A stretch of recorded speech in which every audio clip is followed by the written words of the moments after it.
Standing up in McKinney, this is According to Callus. It is episode 737, coming to you on the 10th of April, the year of our Lord 2025. And today is a thoughtful Thursday. Yes, we're going to do yet another throwback title, if you will. The subtitle, if you will. Wow, two if you wills. Will be Objectively Objective. I think before we get there, I need to remind you one more time. Yes, one more time.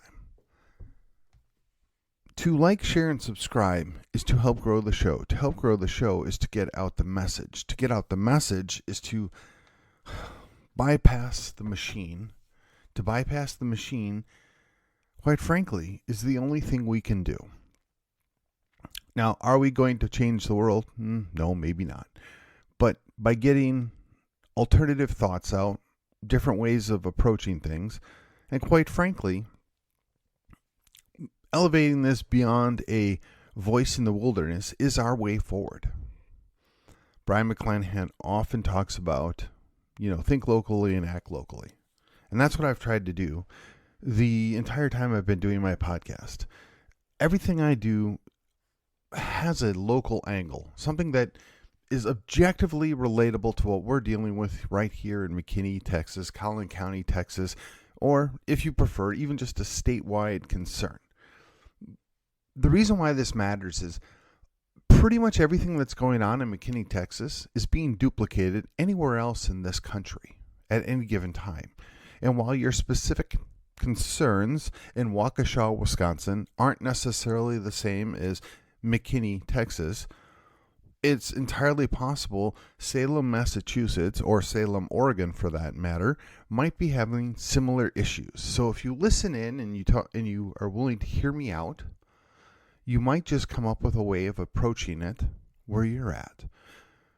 Obviously, I would prefer that people agree with me because I've most of the time given a whole lot of thought and effort into figuring out where do I stand on a particular issue. And I don't lose sleep when somebody disagrees as long as they're capable and willing to articulate a valid way that they came to their conclusion. And by valid way, meaning that they can justify it and give examples or articulate why they don't like my conclusion. Or perhaps they don't even want my conclusion or my solution, but they agree that on a specific issue that is a failure or a shortcoming or a problem. And they just want to try something different, which was one of the unique things that we were supposed to be able to do as an independent state within a union. So as I look across the union, the unified federal state, if you will, I can't help but think to myself, this is not what was ever intended.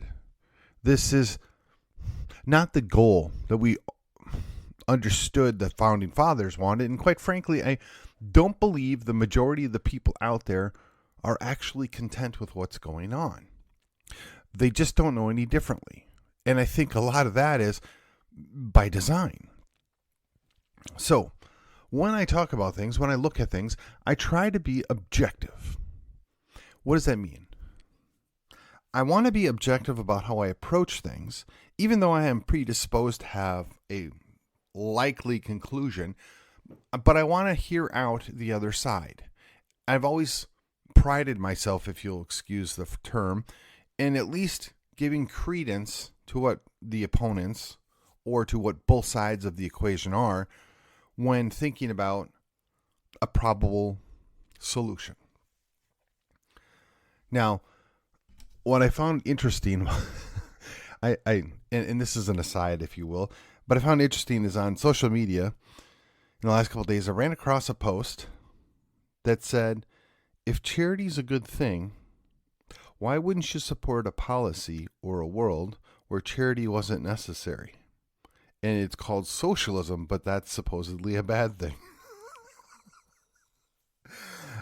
I mean, If you don't know what's at play there, it's a good answer, right? You would buy that. You think that's legitimate. But the whole idea behind charity, if you will, is you're a willful giver. In socialism, your will is lost. It's you're having things taken and given to somebody else. There's no willfulness in it. Somebody else makes the decision on whether or not you're going to donate or participate. That has never been the goal of any person that I know. Okay, so just as an aside. But that's the kind of thing that I'm thinking about, right? So when I see people talking about, well, Trump this, Trump that, I can't help but think that this is mostly a genetic fallacy. In other words, they hate Donald Trump, so therefore anything that he's doing is either wrong or evil. Likewise, there's a whole lot of, we'll just say, MAGA people out there, which I don't necessarily identify as one,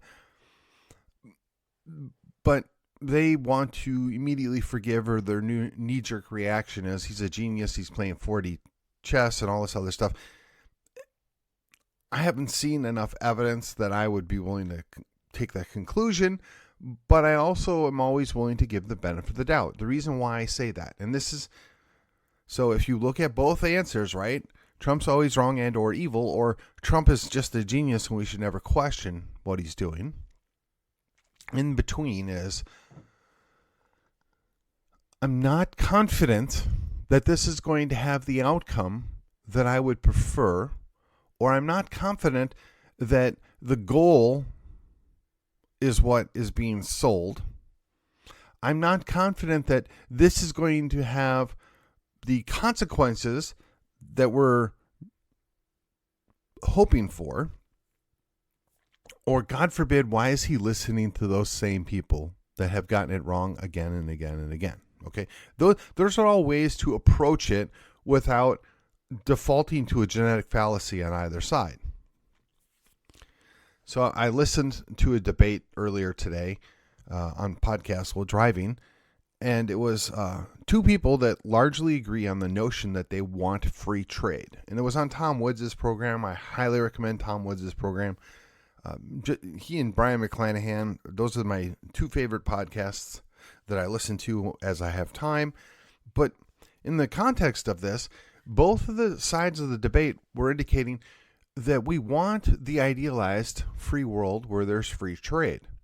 Now, setting that aside for just a minute, that's what their goal is. They had two different divergent ways that we might get there. That's where it became interesting. They were kind of peeling back the onion and determining whether or not this was a valid course of action that was taking place by saying, oh, if you want to tariff us, we're going to tariff you. And if we're going to tariff you back, now let's renegotiate the tariffs. So if the end goal is to lower the tariffs across the board, that becomes a valid way through reciprocity to push an objective.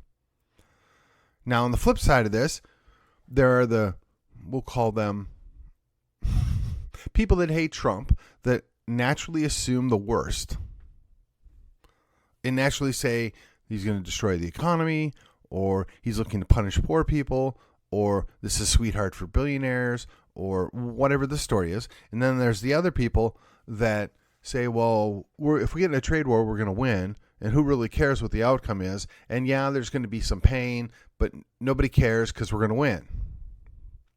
Then when you step back and say, okay, if I want to achieve the goal of a balanced, quote-unquote, free trade world, or at the very least, I want to minimize tariffs to the lowest possible denominator, how might we go about doing this? The United States in the past has said, well, we're not going to really be concerned about what other people tariff us. We're just going to have very low tariffs, and we'll benefit from cheaper imports. Yes, and in theory that works. However, if you've been paying attention for the last 50 years, that has gutted our ability to produce most things. We don't have much of a domestic steel production or a domestic aluminum production business here in the States. Now, in on paper, a local company or a national United States company might own the facilities, but they're overseas. And they produce it and then ship it back to us. And they say it's because cheaper costs, right? And the low tariffs allow that to work. But we're penalizing our own people by shipping that overseas. Now, one of the unforeseen things is that in the United States, we have a lot of regulations and a lot of requirements in order to do certain production here over and above whatever the tariff cost is. So not only can I go overseas where they have far less restrictions, whether it's environmental or OSHA related, it doesn't really matter, but there's zero to no regulations in most of Asia on how these things are done. And by the way, the United States doesn't really tariff when it's imported. It incentivizes me as a business owner or as an investor to want to make the cheapest possible product and go ahead and produce it overseas and then re-import it. Over time, as that continues, that leads to people having lesser paying jobs. That leads to more unemployment. And they always say, well, that drives innovation and that requires people to adapt and overcome. But only so many people can code. I mean, in the age of AI, all the people that were told to go learn to code are going to be obsoleted, just like a good number of auto manufacturers obsoleted people by use of robots or shipping work overseas. So I know it's a very big picture, and I know there's a lot of moving parts, and I know I'm just scratching the surface of what's going on here. But again, if you want to be objective on how you look at this, you have to be willing to say, you know what, we really haven't tried this. We know what we were doing wasn't working. We know that, pure socialism doesn't work. We know that this doesn't work. We know that that doesn't work. And again, there's a lot of things that have been tried by other countries. So a reciprocity of tariffs to lay a more neutral groundwork, or at the very least to renegotiate what the current tariffs are, is something we haven't tried recently. Now, a lot of theorists will tell you it won't work. A lot of theorists will tell you that there are going to be a lot of unforeseen consequences, and they may all be right. But what I'll tell you is theories are just that, a theory, until you've got an actual physical manifestation of the theory, right? In science, my understanding is you come up with a hypothesis, then you figure out a way that you might be able to test a hypothesis, and then you actually run the tests. And then the results of the tests provide you evidence to suggest that the theory is correct or the theory is incorrect. And if the theory was correct or incorrect or slightly different or however you want to look at it, then you have to adjust your hypothesis and then you need to go retest. It's interesting how that works. Yet we're not allowed to retest. No, we need to keep doing the same thing and not question anything when what we've been doing is clearly not working. Again, objectively stand back and look at this. Setting aside that, hey, there's 40-some% of the general public that doesn't like Donald Trump, that doesn't like the Republican government. Guess what? There's an equal amount of people on the other side of the equation that don't like whoever's going to have a D after their name and don't trust anything that they're going to do when they're in power. But I'm here to tell you, even with an R after my name, I really don't trust anybody in power. I don't really trust anybody who looks to manipulate the system to get the best outcome for them and their friends and isn't really concerned about we the people. It's not about trust. It's about observable reality and how do we adjust to the world that we live in and can we do better? I'm going to suggest to you there are better ways to do this, or at least things we could try to see if there is a better way. And that to me is useful information. And what is the useful information that we could be, taking advantage of? To me, it's a very useful thing to know that allegedly 90% of government employees at the federal level were not actually going into the office to do whatever it is that they were doing. Now, the fact that Doge or Donald Trump discovered this and made it public doesn't mean it's a bad thing or a good thing. It's just useful information. Now, I'm not sure how you can justify that. I'm not sure how you can say that this is a good thing that 90+% of federal government employees didn't actually go to the office and do their jobs. To me, the first thing I'd want to know is, well, what exactly are they doing and why are we paying for it? And if they're not necessary to go to the office, then why do we still have the office buildings? I would want to know that. To me, that's useful information. Now, the logical assumption is if 90% of the people plus don't have to go to the office and aren't really doing their job, might we not need a good portion of that 90% of those people? Or could those be part-time roles? Or could they be phased out over time? There's a number of things that we could look at here without doing the knee-jerk reaction that, well, we have to protect jobs. But they're not really jobs. They're government jobs, which means that you and I pay for them, and we get, quite frankly, not much back in return. If you doubt me, look no further than my own city of McKinney that I live in. Now, I'm going to tell you right off the bat, I don't know the whole story. I don't know all the details, and quite frankly, it's just an observation. The details don't matter insofar as what I'm going to say. But there could be useful information that I'm not aware of that might justify the outcome that exists. But again, because it's not made available, we don't know. So there is an Arby's that's over on Custer Road, which is on the far west side of McKinney. I distinctly recall that took an excessive amount of time to get approved to be opened. Now, I don't know all the details of owning a restaurant or a franchise, if you will, but I would surmise that it probably puts you in debt the neighborhood of $200,000 to $300,000, just as a ballpark, to open up a restaurant, a fast food restaurant, as a franchise. And I'm going to also surmise that that property that you've built on, you don't actually own, and you pay rent to be there, or a lease, if you will, and that keeps getting charged to you whether the store is open or not. And I'm going to further conclude that if you're delayed being opened, that you're further in debt, or you have a backlog of payments due by the time you open up, that unless you're doing gangbusters business and knocking the world dead with how much business in money you're taking in there, that you're going to fail. Now, one of the things that I've observed is the city of McKinney, for better or for worse, doesn't seem overly interested in helping businesses open up and businesses flourish unless they're a select few larger businesses that may or may not have some, let's say, long-term relationships with people in positions of influence and power. And you say, well, Callus, that's the way it's always been. Callus, that's just understood. Don't hold that against them. Again, fair enough.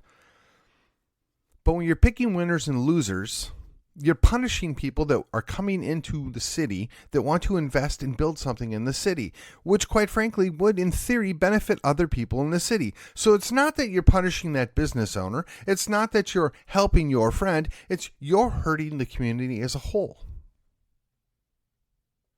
I mean, you can look no further to the games that they've been playing. And yes, I'm transitioning here, right?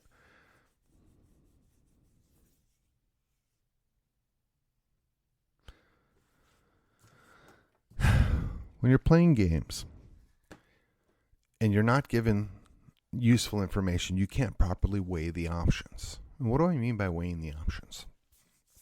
Well, I saw a number of posts. Now, in McKinney, Collin County, if you will, one of the big issues for a long period of time has been the airport. Now, myself personally, I've kind of threaded the needle on this issue specifically because I see a value to having an airport, whether it's cargo or passenger service. I'm ambivalent, but I see a value that an airport would bring. Alliance Airport has been good for North Fort Worth or North Tarrant County, if you will. To say otherwise is not paying attention. Dallas Love Field has been fairly successful, even though DFW was there. So an airport can be a catalyst, and it can be a draw or an anchor tenant, if you will, to an area of town. The challenge that we're dealing with is we, the taxpayers of McKinney, have been on the hook for just tons and tons of money that we really haven't seen a return on. And the way some of the structuring and financing has been done privatizes a lot of the benefits, but publicizes the losses. What do I mean by that? So when expectations aren't met, we the people pay for it. But when certain expectations are met, there are other organizations that are reaping those benefits. Perhaps they're surrounding property owners. Perhaps there are other organizations that get a piece of the pie. Perhaps they're within the TERS, right? I'm not necessarily saying anything untoward is happening here. I don't believe it's illegal because, quite frankly, the people that drew up the laws and the rules had those outcomes in mind from the get-go. But I might say it's a tad unethical, perhaps unconscionable if you want to go that far, but nothing illegal, nothing that is actionable. However, when I see... Now, okay, let's back up. I know a little bit about sampling. I know a little bit about statistics.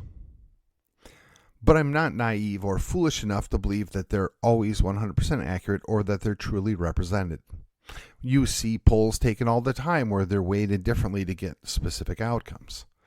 And I believe 5% or 0.5% could potentially be useful in determining a representative outcome with a poll. So that in and of itself isn't necessarily exclusionary. But when you have a poor sample size, it can skew the results. 0.5% out of 250,000 people can skew the results. And to come up with excuses, it doesn't really matter. So let me give you a case in point. The last ballot, and this is the other thing. It's very easy to round things. And if you say 60-40, in anybody's mind, that's a blowout. That's a 20-point swing, but it's really only a 10% over 50%. But still, significant amount of people, 10% over 50% is a significant amount. But then when you look a little closer, well, the number's really only 58-42. Oh, that's not a blowout. Well, that's still 16 points. 16 points is considered a blowout, right? But then they say, well, yeah, it's only 8%. It only won by 8%. Well, did it win by 8% or it win by 16%?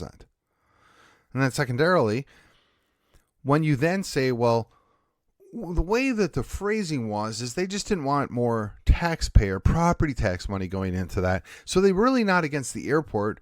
They're against the taxpayer money going in. Yeah. Well, no, actually it was they're against their property tax paying for it. They didn't have a problem with the sales tax paying for it. Huh? I'm going to tell you. The vast majority of the people that went to the polls to go vote, the two things they took away is airport taxpayer funded. Opposed. The funding mechanism that came from the taxpayers was all they saw. They don't differentiate. Had they put it to a vote, should the sales tax pay for it? You know what? It might have passed. It might have. I'm willing to give the benefit of the doubt there, but that's not what they did. Had they put a truly objective question is, should the taxpayers of the city of McKinney continue to fund the airport expansion? That would have been an appropriate answer. That'd be very clear. Should we, the taxpayers of the city of McKinney, continue to fund an airport for the city of McKinney and expand it? I believe it would fail. And I believe it would fail with approximately 60-40 being the break. But the dirty little truth is, with a sales tax, I'm less worried about it. But and this is, you got to give credit to Matt Rostami here. No matter where you are about him personally, or no matter what you think about him, he took the time and broke this down. He's like, look, so the EDC or the MCDC or whichever taxpayer-funded organization it is, they went in and said, well, we're going to put up $75 million of taxpayer money, and we're going to get loans from the federal government, which, again, is taxpayer money, and then we're going to fund paying that off with, again, taxpayer money, and we're just going to scale back the expansion because you, the voters of the city of McKinney, you didn't really know what you were voting for. You just said not to use the property tax to expand the airport. You didn't really tell us to not expand the airport. Well, again, technically that's true. That is what the question said. But if you were to go talk to the average person that lives in the city of McKinney, they would say, no, I don't want to keep funding the expansion of the airport. If the airport's that great of a deal, if there's going to be a net positive out of that airport, then private enterprise ought to be coming in and investing their money in this. Perhaps we should be working out a better deal with either an airline or some other provider. But we didn't do that. And that's setting aside the point that I've brought up in the past. The whole county is going to benefit from the airport. So if anything, rather than putting the entire burden on the city of McKinney, why didn't we reach out to the other cities or perhaps the county itself and say, hey, look, this is a massive burden on 250,000 people, but if we could spread this out over the entirety of the county or perhaps partner with the other big 4 cities and work out some kind of shared ownership or some kind of agreement to where we can shift some of that burden off of these people, the residents and the homeowners or renters in the city of McKinney. And that's the other thing that gets lost. A lot of renters don't quite understand that every time property taxes go up, your rent goes up correspondingly. The owner of that property, he is not going to eat that cost. He's going to pass it on to you as a renter. Ask me how I know. This is something that gets overlooked all the time.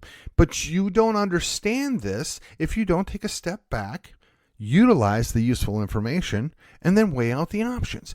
Is there likely to be a net positive out of the airport in the period of time that I'm going to still live in McKinney? Therefore, I'm willing to use taxpayer money to improve it, or I'm not buying it, or it's iffy. Let the private enterprises that might come here invest in it. That's a more appropriate way to look at it. And had the city been honest when they put that to the polls, the question should have said, should we continue to use McKinney taxpayer funds to expand the airport? But they don't really want that answer. They wanted wiggle room. Now, to be fair, there are a lot of people that have, we'll call it foresight, maybe wishful thinking, but we'll call it foresight, that believe the airport is going to be all the end all, and it's going to be everything that the city of McKinney needs for the future, and it's going to change the world when it gets up and running. I'm willing to play along with that. I'm willing to look at that objectively and say, I believe that's a possibility. And if the let's say, percentage of people with very deep pockets in the city of McKinney really truly thought that was the case, I think they would be willing to invest their own personal money into the airport itself rather than spreading out that cost to the rest of us that are ambivalent or not interested. But this comes down to OPM, other people's money. If it was going to be such a great deal and you have a certain percentage of the people in the city of McKinney that are multimillionaires, I would like to see them put more of their money where their mouth is. I would like to see some of the cheerleaders for this outcome invest more of their money instead of spending our money. That's what bothers me most.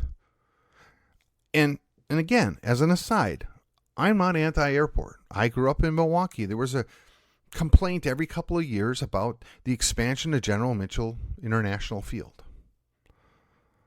I like airports. I like planes. I don't know that the location is the best location. I don't know that I'm enthusiastic about having a huge airport. It's never going to be huge, but I'm just saying hypothetically, a huge airport, 5 miles from my house. But here's the other thing that you must keep in mind. That airport was there before McKinney was built out. The vast majority of the people that live in McKinney knew the airport was there long before they moved here. Now, maybe they always assumed it was going to be a little small backwater airport. Fair enough. But if you have adjoining land to the airport, and a lot of people that did, they already sold out. Now, whether that was to an investment consortium led by certain people that are in power and influence in the city, don't know. Whether it was deep-pocketed investors from the area that bought the surrounding land, don't know. So they're clearly willing to invest their money. They just want us to pay for the airport. This is where it boils down to. We have to determine the cost. At what cost? Right? What's really the best outcome? So the corollary to this is setting aside whatever shortcomings you might find in any individual running for city council. The mere fact that they question the airport, or they question the wisdom and the amount of money that we've sunk into the airport, seems to be enough to try and disqualify them. And it's not enough to disqualify them. They need to slander them. They need to abuse them. They need to run them in the ground. I mean, that's just an observation. Perhaps you don't agree. Perhaps you think I'm exaggerating. I have been prone to do that on occasion. But it's not lost to me that anybody that questions the narrative, anybody that looks at something differently than what the established narrative is demonized. Do you think they're doing us a service? Do you think they're really concerned about what we, the voters, think? Only so far as it is that can we be reelected to do some more of the same things? Now, you'll note at no part or at no point of this have I attacked any elected official directly. Have I made it about them or their position? Because I believe it's bigger than them. I believe it's bigger than any one of us. I think this is a useful, legitimate thing that potentially will benefit the community significantly. But what I don't know is, can we be confident that we have the useful information in order to properly weigh the cost or weigh the decision? When you're getting a perfectly characterized description of what they want, the outcome that they want, and everything that questions the narrative is ridiculed, that doesn't seem like it's a fair and objective report. It doesn't seem like it's an even-handed discussion.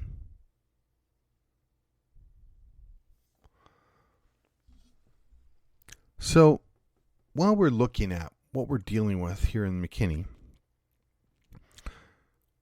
might you reflect on what's going on in the city that you live in? Might you reflect on what's happening in the county you live in? Growth is nice. Growth brings lots of good things, but there's also costs. There's also problems with growth. And I don't believe you can always manage or determine how that growth is going to happen. In fact, I would say that's dangerous to try and do that. But if you're not going to be honest and you're not going to have an open conversation on that, are you going to be able to make a good choice? Therein lies the question. So as I want to wrap up for this thoughtful Thursday, if you will, I want to remind you that it is useful to remain objective when determining if something is good or bad, or whether you support a corrective measure, or whether or not you think there's actually an issue here that needs to be addressed, and then you have to be open to other probable solutions.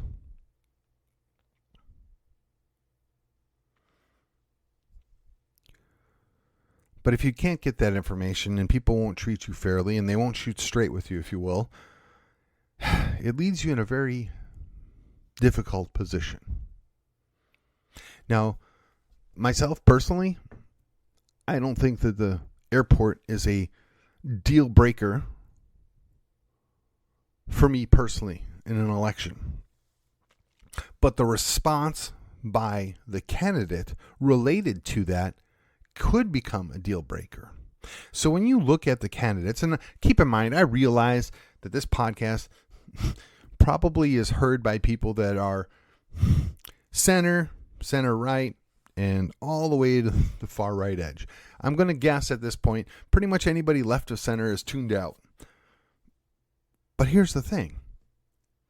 I don't necessarily reject something because of who's proposing it.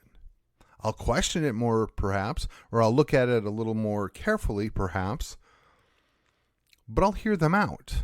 So what I'm suggesting to you is, if you're left of center or center left, you need to determine whether or not we have been given all the useful information related to expansion of an airport, or quite frankly, any government investment, with the scare quotes up, right? Government investment, before we proceed. And at that point, once we know that we have the useful information and we're able to weigh out those options, only then can we effectively determine what the costs are so that we can make an objective decision. Now, I see some of this is probably both a little generic and a little generalized, if you will. Perhaps even a little elementary. But one of the things that I've noticed, as I'm going along now, is people aren't used to doing this. They're so set on their ways to a knee-jerk reaction and to immediate dismissal of somebody that, well, I don't trust them, I don't like them, they're wrong, or they're this, or they're that. Just hear them out. We need to be fair and even-handed with people that really, quite frankly, deserve our time. And with that, that's right, it has been According to Callus, and I will see you on the other side. Canceled by the big tech mafia, but inadvertently profiting from owning their stocks in a mutual fund or ETF?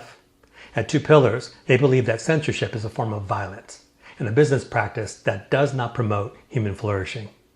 In many cases, through their investigative screening process, they can help you divest from companies that are denying your God-given, inalienable right to speak freely. Hey, Patriots, Two Pillars believes it's time for conservatives to align their values and investments. Two Pillars is your place for impact investing in the parallel economy. Find out what's in your investment portfolio with a complimentary portfolio review. Contact them today to learn more. Call toll-free at 833-377-0051 or send an email to info@twopillarsam.com. That's info@twopillarsam.com. Get started today. Advisory services are offered through Jacob & Boaz Asset Management, LLC, doing business as Two Pillars Asset Management or Two Pillars, a registered investment advisor in the states of Texas and California. Two Pillars is not endorsed by any government agency and is not engaged in the practice of law or tax advice.